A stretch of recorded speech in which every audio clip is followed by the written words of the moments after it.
कि न मुझे किसी ने भेजा है, न मैं यहाँ आया हूँ, मुझे तो माँ गंगा ने बुलाया है। पीएम मोदी ने कहा कि पहले यहाँ जो मंदिर क्षेत्र केवल 3000 वर्ग फीट में था, वो अब करीब 5 लाख वर्ग फीट का हो गया है। अब मंदिर और मंदिर परिसर में 50 से 75 हजार श्रद्धालु आ सकते हैं। यानी पहले माँ गंगा का दर्शन स्नान और वहां से सीधे विश्वनाथ धाम। पीएम ने कहा कि काशी तो काशी है और काशी अविनाशी है। काशी में एक ही सरकार है, जिनके हाथों में डमरू है उनकी सरकार है। जहां गंगा अपनी धारा बदलकर बहती हो, उस काशी को भला कौन रोक सकता है। मेरे लिए तो जनता जनार्दन ईश्वर का रूप है।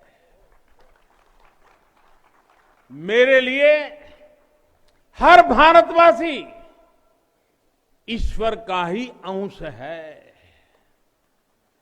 जैसे सब लोग भगवान के पास जाकर के मांगते हैं, जब मैं आपको भगवान मानता हूं, जनता जनार्दन को ईश्वर का रूप मानता हूं, तो मैं आज आपसे कुछ मांगना चाहता हूं।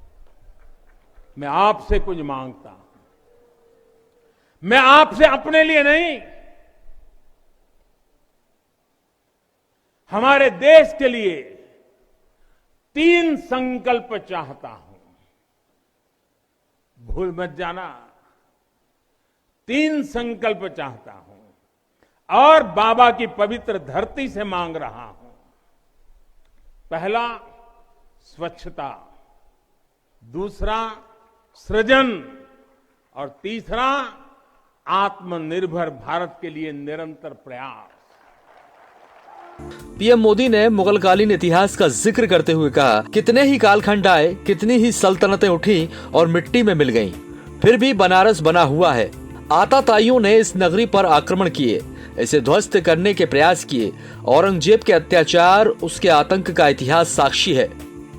औरंगजेब के अत्याचार, उसके आतंक का इतिहास साक्षी है।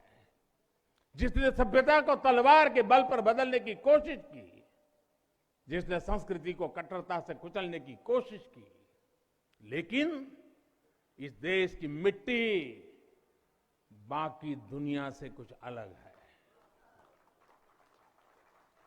यहां अगर औरंगजेब आता है तो शिवाजी भी उठ खड़े होते हैं। अगर कोई सालार मसूद इधर बढ़ता है तो राजा सुहेलदेव जैसे वीर योद्धा उसे हमारी एकता की ताकत का एहसास करा देते हैं। भगवान शिव की नगरी में विश्वनाथ धाम को 800 करोड़ रुपए से ज्यादा की लागत से बनाया गया है। इसमें श्रद्धालुओं की सुविधाओं का विशेष ध्यान रखा गया है।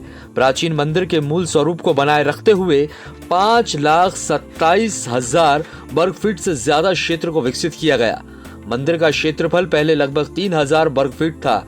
लगभग 400 करोड़ रुपए की लागत से मंदिर के आसपास की 300 से ज्यादा इमारतों को खरीदा गया। इसके बाद 5 लाख वर्ग फीट से ज्यादा जमीन पर लगभग 400 करोड़ रुपए से ज्यादा की लागत से निर्माण किया गया।